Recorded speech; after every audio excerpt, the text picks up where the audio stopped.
बिस्मिल्लाहिर्रहमानिर्रहीम। सज्जनों ਤੇ ਮਿੱਤਰੋ, ਅੱਜ 5 ਫਰਵਰੀ ਦਾ ਦਿਨ ਹੈ, ਕਸ਼ਮੀਰੀ ਭਰਾਵਾਂ ਨਾਲ ਯਕਜਹਿਤੀ ਦਾ ਦਿਨ। ਅੱਜ ਅਸੀਂ ਹਿੰਦੁਸਤਾਨ ਦੇ ਜ਼ੁਲਮ ਬਰਦਾਸ਼ਤ ਕਰਨ ਵਾਲੇ ਕਸ਼ਮੀਰੀ ਭੈਣ ਭਰਾਵਾਂ ਨੂੰ ਅਹਿਸਾਸ ਦਿਵਾਉਂਦੇ ਹਾਂ ਕਿ ਉਹ ਇਕੱਲੇ ਨਹੀਂ।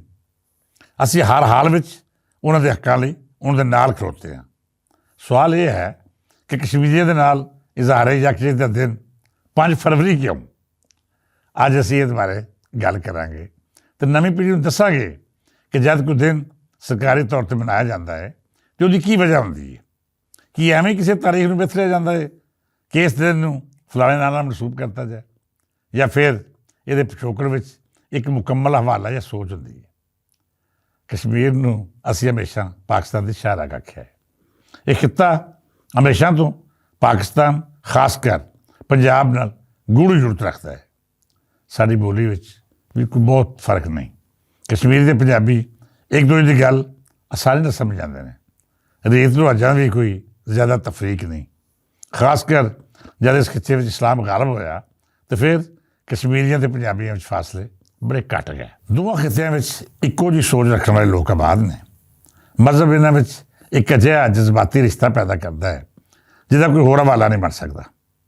ਮੈਂ ਸ਼ੁਰੂ ਵਿੱਚ ਇਹ ਗੱਲ ਕੀਤੀ ਕਿ ਆਮ ਤੌਰ ਉੱਤੇ ਕਿਸੇ ਵੀ ਕੌਮੀ ਦਿਨ ਜਾਂ ਸਾਂਝੇ ਇਤਜਾਜ ਨਾਲ ਜੁੜੇ ਹੋਏ ਮੌਕੇ ਦੀ ਕੋਈ ਖਾਸ ਤਾਰੀਖ ਹੁੰਦੀ ਹੈ, ਪਰ 5 ਫਰਵਰੀ ਦਾ ਦਿਨ ਸਿਆਸੀ ਪਿਛੋਕੜ ਦੀ ਬਜਾਏ ਇੱਕ ਅਜਿਹੀ ਯਕਜਹਿਤੀ ਨਾਲ ਜੁੜਿਆ ਹੋਇਆ ਹੈ ਜਿਹੜੀ ਪੂਰੇ ਪਾਕਿਸਤਾਨ ਦੇ ਨਾਲ ਨਾਲ ਮਕਬੂਜ਼ਾ ਜੰਮੂ ਕਸ਼ਮੀਰ ਵੱਲੋਂ ਸਾਹਮਣੇ ਆਈ। ਇਹ ਗੱਲ 5 ਫਰਵਰੀ 1999 ਦੀ ਹੈ, ਜਦੋਂ ਜਮਾਤ ਇਸਲਾਮੀ ਦੇ ਉਸ ਵੇਲੇ ਦੇ ਅਮੀਰ ਕਾਜ਼ੀ ਹੁਸੈਨ ਅਹਿਮਦ ਨੇ ਕਸ਼ਮੀਰੀਆਂ ਦੇ ਹੱਕ ਵਿੱਚ ਦਿਨ ਮਨਾਉਣ ਦਾ ਐਲਾਨ ਕੀਤਾ। ਉਸ ਵੇਲੇ ਦੇ ਵੱਡੀ ਸਿਆਸੀ ਆਗੂ ਬੇਨਜ਼ੀਰ ਭੱਟੋ ਅਤੇ ਨਵਾਜ਼ ਸ਼ਰੀਫ, ਜਿਹੜੇ ਇੱਕ ਦੂਜੇ ਦੇ ਬਦਤਰੀਨ ਸਿਆਸੀ ਦੁਸ਼ਮਣ ਸਨ, ਉਹਨਾਂ ਨੇ ਵੀ ਆਪਸ ਨਾਲ ਜੁੜਤ ਰੱਖਣ ਵਾਲੇ ਕਾਜ਼ੀ ਹੁਸੈਨ ਅਹਿਮਦ ਦੀ ਆਵਾਜ਼ 'ਤੇ ਲੱਬੈਕ ਆਖਿਆ। ਇਹ ਦਿਨ ਇਸ ਭਰਪੂਰ ਅੰਦਾਜ਼ ਨਾਲ ਮਨਾਇਆ ਗਿਆ ਕਿ ਨਾ ਸਿਰਫ ਪੂਰਾ ਪਾਕਿਸਤਾਨ ਕਸ਼ਮੀਰੀਆਂ ਲਈ ਖਲੋ ਗਿਆ, ਬਲਕਿ 5 ਫਰਵਰੀ ਦੇ ਦਿਹਾੜੇ ਬਾਰਡਰੋਂ ਪਾਰ ਵੀ ਲੋਕਾਂ ਨੇ ਕਸ਼ਮੀਰੀਆਂ ਦੇ ਲਈ ਆਵਾਜ਼ ਚੁੱਕੀ। ਇਸ ਕਾਮਯਾਬੀ ਮਗਰੋਂ ਮਿੱਥ ਲਿਆ ਗਿਆ ਕਿ ਅਸੀਂ ਹਰ ਸਾਲ 5 ਫਰਵਰੀ ਨੂੰ ਆਪਣੇ ਕਸ਼ਮੀਰੀ ਭੈਣ ਭਰਾਵਾਂ ਦੀ ਆਵਾਜ਼ ਚੁੱਕਾਂਗੇ। ਹੁਣ ਸਰਕਾਰ ਕੋਈ ਵੀ ਹੋਵੇ, ਸਿਆਸੀ ਨਜ਼ਰੀਆ ਕੁਝ ਵੀ ਆਖੇ, ਪਰ ਕਸ਼ਮੀਰੀਆਂ ਨਾਲ ਯਕਜਹਿਤੀ ਦੇ ਹਵਾਲੇ ਨਾਲ ਕਿਸੇ ਨੂੰ ਕੋਈ ਇਖਤਲਾਫ ਨਹੀਂ ਹੁੰਦਾ। ਇਸ ਰੋਜ਼ ਸਰਕਾਰ ਛੁੱਟੀ ਦਾ ਐਲਾਨ ਕਰਦੀ ਹੈ, ਖਾਸ ਤਕਰੀਬਾਤ ਵੀ ਹੁੰਦੀਆਂ ਨੇ ਅਤੇ ਲੋਕਾਂ ਨੂੰ ਇਹ ਦੱਸਿਆ ਜਾਂਦਾ ਹੈ ਕਿ ਅਸੀਂ ਕਸ਼ਮੀਰ ਦੀ ਪਾਲਿਸੀ ਉੱਤੇ ਕਦੇ ਵੀ ਕੰਪਰੋਮਾਈਜ਼ ਨਹੀਂ ਕਰਾਂਗੇ। ਇਹ ਕੰਪਰੋਮਾਈਜ਼ ਨਾ ਕਰਨਾ ਜਾਂ ਫਿਰ ਕਸ਼ਮੀਰੀਆਂ ਲਈ ਖਲੋਣਾ ਪਾਕਿਸਤਾਨ ਦੀ ਬਕਾ ਨਾਲ ਜੁੜਿਆ ਹੋਇਆ ਹੈ। ਕਾਇਦ ਆਜ਼ਮ ਮੁਹੰਮਦ ਅਲੀ ਜਿਨਾਹ ਨੇ ਜਦੋਂ ਕਸ਼ਮੀਰ ਨੂੰ ਪਾਕਿਸਤਾਨ ਦੀ ਸ਼ਾਹਰਾਹ ਆਖਿਆ ਸੀ ਅਤੇ ਉਸ ਵੇਲੇ ਇਹਦਾ ਮਕਸਦ ਸਿਰਫ ਔਰ ਸਿਰਫ ਇਹ ਨਹੀਂ ਸੀ ਕਿ ਅਸੀਂ ਧਰਤੀ ਦਾ ਇੱਕ ਟੋਟਾ ਲੈਣਾ ਹੈ। ਕਾਇਦ ਨੇ ਉਸ ਤਾਰੀਖੀ ਪਿਛੋਕੜ ਦੀ ਗੱਲ ਕੀਤੀ ਸੀ ਜਿਹਨੇ ਸਾਨੂੰ ਇੱਕ ਖਾਸ ਨਜ਼ਰੀਏ ਦੀ ਤਸਵੀਰ 'ਚ ਰੋਕ ਰੱਖਿਆ ਹੋਇਆ ਹੈ। ਇਹਦੇ ਨਾਲ ਨਾਲ ਜਿਹੜੀਆਂ ਮੁਆਸ਼ੀ ਲੋੜਾਂ ਅਤੇ ਖਾਸ ਕਰ ਪਾਣੀ ਦੇ ਮਾਮਲਾਤ ਨੇ, ਉਹ ਵੀ ਪਾਕਿਸਤਾਨ ਅਤੇ ਕਸ਼ਮੀਰ ਨੂੰ ਲਾਜ਼ਮਨ ਮਲਜ਼ੂਮ ਕਰਦੇ ਨੇ। ਹਿੰਦੁਸਤਾਨ ਦੀ ਕੋਸ਼ਿਸ਼ ਹੈ ਕਿ ਆਪਣੀ ਜਾਰਹੀਅਤ ਨਾਲ ਕਸ਼ਮੀਰ ਉੱਤੇ ਆਪਣਾ ਕਬਜ਼ਾ ਜਾਰੀ ਰੱਖੇ, ਪਰ ਇਹਦੇ ਬਾਵਜੂਦ ਕਸ਼ਮੀਰੀ ਲੋਕ ਆਪਣੀ ਆਜ਼ਾਦੀ ਲਈ ਹਰ ਮੁਹਾਜ਼ ਉੱਤੇ ਬੜੀ ਮਜ਼ਬੂਤੀ ਅਤੇ ਬਹਾਦਰੀ ਨਾਲ ਲੜ ਰਹੇ ਨੇ। ਮੁਸਲਮਾਨਾਂ ਦੀ ਨਸਲਕਸ਼ੀ ਹੋਵੇ ਜਾਂ ਫਿਰ ਉਹਨਾਂ ਨੂੰ ਦਬਾਉਣ ਦੇ ਜ਼ਾਲਮਾਨਾ ਹਰਬੇ ਵਰਤਣਾ, ਕਸ਼ਮੀਰੀ ਆਵਾਮ ਨੇ ਕਦੀ ਵੀ ਇਹਨਾਂ ਜ਼ਾਲਮਾਂ ਦੇ ਸਾਹਮਣੇ ਸਿਰ ਨੀਵਾਂ ਨਹੀਂ ਕੀਤਾ। ਬੇਲੀਓ, ਮੈਂ ਆਪ ਕਸ਼ਮੀਰੀ ਹਾਂ। ਮੇਰੇ ਵੜਕੇ 3.5 ਸਦੀਆਂ ਪਹਿਲਾਂ ਪੰਜਾਬ ਵਿੱਚ ਆਬਾਦ ਹੋਏ। ਸਾਡੇ ਬਹੁਤ ਸਾਰੇ ਰਿਸ਼ਤੇਦਾਰ ਅਤੇ ਖਾਨਦਾਨ ਦੇ ਲੋਕ ਅੱਜ ਵੀ ਸ੍ਰੀਨਗਰ, ਕੁਪਵਾੜਾ ਅਤੇ ਦੂਜੇ ਇਲਾਕੇ 'ਚ ਆਬਾਦ ਨੇ। ਮੈਂ ਹਮੇਸ਼ਾ ਇਸ ਗੱਲ ਉੱਤੇ ਸੋਚ ਵਿਚਾਰ ਕਰਦਾ ਰਿਹਾ ਹਾਂ ਕਿ ਆਖਿਰ ਕੀ ਵਜ੍ਹਾ ਸੀ ਕਿ 3 ਜਾਂ 4 ਸਦੀਆਂ ਪਹਿਲਾਂ ਸਾਡੇ ਵੜਕੇ ਪੰਜਾਬ ਦਾ ਰੁੱਖ ਕਰਕੇ ਇੱਥੇ ਆਬਾਦ ਹੋਏ। ਕਸ਼ਮੀਰ ਵੀ ਕਾਰੋਬਾਰੀ ਮਰਕਜ਼ ਸੀ, ਉੱਥੇ ਵੀ ਹਰ ਸਹੂਲਤ ਮੌਜੂਦ ਸੀ, ਪਰ ਆਖਰ ਉਹ ਕੀ ਵਜੂਹਾਤ ਸਨ ਜਿਨ੍ਹਾਂ ਬਾਹਰੋਂ ਸਾਡੇ ਵੜਕਿਆਂ ਨੇ ਪੰਜਾਬ ਦਾ ਰੁੱਖ ਕੀਤਾ। ਮਿੱਤਰ ਪਿਆਰਿਓ, ਮੈਂ ਇਸ ਮਾਮਲੇ ਦੀ ਜਦ ਖੋਜ ਪਰਖ ਕੀਤੀ, ਉਸ ਜ਼ਮਾਨੇ ਦੀਆਂ ਕਿਤਾਬਾਂ ਵੇਖੀਆਂ, ਤਾਰੀਖੀ ਹਵਾਲੇ ਫਰੋਲੇ, ਅਤੇ ਮੈਨੂੰ ਇਹ ਗੱਲ ਸਮਝ ਆਈ ਕਿ ਪੰਜਾਬ ਅਤੇ ਕਸ਼ਮੀਰ ਦੀ ਰਹਿਤਲ ਦਾ ਮੁੱਢ ਵੱਖੋ ਵੱਖ ਨਹੀਂ। ਖਾਸ ਕਰ ਸਿਆਲਕੋਟ, ਜਿਹੜਾ ਹਜ਼ਾਰਾਂ ਵਰ੍ਹੇ ਪੁਰਾਣੀ ਰਹਿਤਲ ਦਾ ਵਾਰਸ ਹੈ, ਉਹ ਅਤੇ ਜੰਮੂ ਦਾ ਇਲਾਕਾ ਸਾਂਝੀ ਰਹਿਤਲ ਰਾਹੀਂ ਪ੍ਰਵਾਨ ਛੱਡਦੇ ਨੇ। ਜਿਹੜਾ ਕਸ਼ਮੀਰ ਦਾ ਵਸਨੀਕ ਸੀ, ਉਹਦੇ ਲਈ ਪੰਜਾਬ ਕਦੀ ਵੀ ਓਪਰਾ ਨਹੀਂ ਸੀ, ਅਤੇ ਜਿਹੜਾ 5 ਦਿਨ ਧਰਤੀ ਦਾ ਪੁੱਤਰ ਸੀ, ਉਹਨੂੰ ਕਦੀ ਵੀ ਕਸ਼ਮੀਰ ਬੇਗਾਨੀ ਦੁਨੀਆ ਨਹੀਂ ਲੱਗਿਆ। ਮੁਗਲ ਦੌਰ ਤੋਂ ਪਹਿਲਾਂ ਵੀ ਇਹ ਰਿਸ਼ਤੇ ਬਹੁਤ ਗੂੜ੍ਹੇ ਸਨ।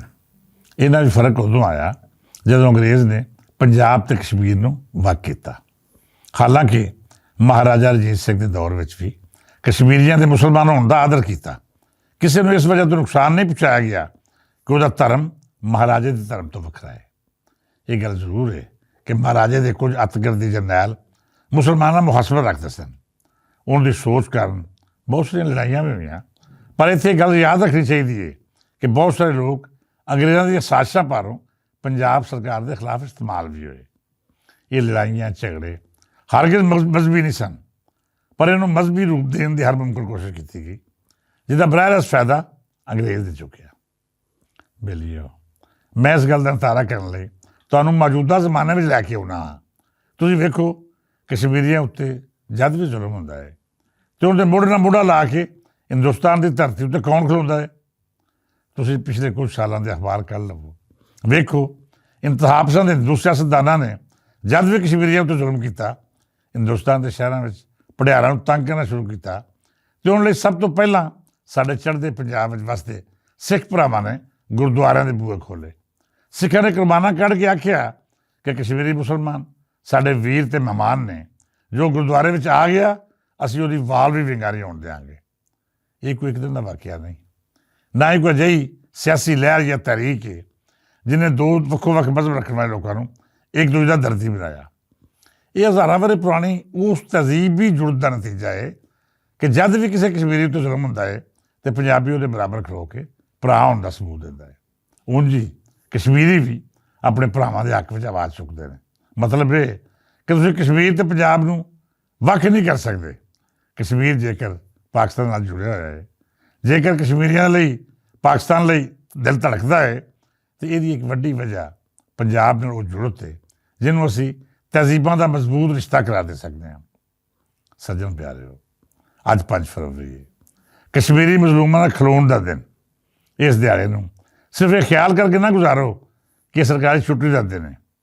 ਕਸ਼ਮੀਰ ਵਿੱਚ ਹਿੰਦੁਸਤਾਨੀ ਜ਼ੁਲਮਾਂ ਦਾ ਸ਼ਿਕਾਰ ਹੋਣ ਵਾਲੇ ਉਹਨਾਂ ਲੱਖਾਂ ਕਸ਼ਮੀਰੀਆਂ ਨੂੰ ਯਾਦ ਕਰੋ ਜਿਹੜੇ ਸਿਰਫ ਔਰ ਸਿਰਫ ਇਸ ਕਰਕੇ ਸ਼ਹੀਦ ਕਰਤੇ ਗਏ ਕਿ ਉਹਨਾਂ ਪਾਕਿਸਤਾਨ ਨਾਲ ਯਕਜਹਿਤੀ ਦਾ ਇਜ਼ਹਾਰ ਕੀਤਾ ਹੈ, ਜਿਨ੍ਹਾਂ ਇਹ ਕਬੂਲ ਨਹੀਂ ਕੀਤਾ ਕਿ ਉਹਨਾਂ ਦਾ ਦੇਸ਼ ਕਾਬਜ਼ ਹਿੰਦੁਸਤਾਨ ਹੈ, ਜਿਨ੍ਹਾਂ ਨੇ ਆਪਣੇ ਮੁੱਢਲੇ ਹੱਕ ਮੰਗੇ, ਜਿਨ੍ਹਾਂ ਬਰਾਬਰੀ ਦੇ ਹੱਕਾਂ ਲਈ ਜੱਦੋਜਹਿਦ ਕੀਤੀ, ਜਿਨ੍ਹਾਂ ਆਜ਼ਾਦੀ ਮੰਗੀ ਅਤੇ ਆਖਿਆ ਕਿ ਅਸੀਂ ਆਪਣੀ ਮਰਜ਼ੀ ਨਾਲ ਆਪਣੇ ਮੁਲਕ ਦਾ ਇੰਤਖਾਬ ਕਰਾਂਗੇ, ਜਿਨ੍ਹਾਂ ਅਕਵਾਮ ਮੁਤੱਹਿਦਾ ਦੀ ਉਸ ਕਰਾਰਦਾਦ ਨੂੰ ਮਿਆਰ ਮੰਨਿਆ ਜਿਹਦੇ ਪਾਰੋਂ ਕਸ਼ਮੀਰੀਆਂ ਨੂੰ ਆਪਣੇ ਮੁਸਤਕਬਲ ਦਾ ਫੈਸਲਾ ਕਰਨ ਦਾ ਮੁਕੰਮਲ ਇਖਤਿਆਰ ਹਾਸਲ ਹੈ। ਉਹਨਾਂ ਕਸ਼ਮੀਰੀਆਂ ਦੇ ਨਾਲ ਅੱਜ ਦਾ ਦਿਨ ਇਹ ਸੋਚ ਕੇ ਮਨਾਓ ਕਿ ਅਸੀਂ ਕੱਲ੍ਹ ਵੀ ਇੱਕ ਸਾਂ ਅਤੇ ਅੱਜ ਵੀ ਉਸੇ ਰਿਸ਼ਤੇ 'ਚ ਬੰਨੇ ਹੋਏ ਹਾਂ ਜਿਹਨੂੰ ਕੋਈ ਜ਼ਾਲਮ ਤਰੋੜ ਨਹੀਂ ਸਕਦਾ। ਇਸ ਦੁਆ ਨਾਲ ਇਜਾਜ਼ਤ ਦਿਓ ਕਿ ਰੱਬ ਸੱਚਾ ਕਸ਼ਮੀਰੀਆਂ ਨੂੰ ਉਹਨਾਂ ਦੇ ਮੁੱਢਲੇ ਹੱਕਾਂ ਉੱਤੇ ਕਾਬਜ਼ ਜ਼ਾਲਮਾਂ ਤੋਂ ਆਜ਼ਾਦੀ ਦੇਵੇ। ਤਕਸੀਮੇ ਹਿੰਦ ਦਾ ਨਾਮੁਕੰਮਲ ਏਜੰਡਾ ਅਕਵਾਮ ਮੁਤੱਹਿਦਾ ਦੀ ਇਕਰਾਰਦਾਦ ਦੇ ਮੁਤਾਬਕ ਪੂਰਾ ਹੋਵੇ ਅਤੇ ਪਾਕਿਸਤਾਨ ਆਪਣੇ ਕਸ਼ਮੀਰੀ ਭਰਾਵਾਂ ਦੇ ਨਾਲ ਦੁਨੀਆ ਭਰ ਵਿੱਚ ਇੱਕ ਰੋਸ਼ਨ ਮੁਸਤਕਬਲ ਦਾ ਹਵਾਲਾ ਬਣੇ। ਜੀਵੇ ਕਸ਼ਮੀਰ, ਜੀਵਨ ਕਸ਼ਮੀਰ ਦੇ ਵਸਣ ਵਾਲੇ ਅਤੇ ਗੈਰਤ ਹੋਣ ਜਿਨ੍ਹਾਂ ਕਸ਼ਮੀਰੀਆਂ ਦੇ ਮੁੱਢਲੇ ਹੱਕ ਹੋਏ। ਹੁਣ ਇਜਾਜ਼ਤ ਦਿਓ, ਕੱਲ੍ਹ ਫਿਰ ਇੱਕ ਨਵੇਂ ਮੌਜੂ ਨਾਲ ਵਿਚਾਰ ਵਿਚਾਰਦਾ ਰਹੇਗਾ। ਸ਼ਾਦ ਰਹੋ, ਆਬਾਦ ਰਹੋ, ਸੁਖੀ ਵਸੋ ਅਤੇ ਰੱਬ ਦੀ ਰਹਿਮਤ ਅਤੇ ਮਿਹਰ ਦੀ ਛਾਵੇਂ ਰਹੋ। ਰੱਬ ਰੱਖਾ।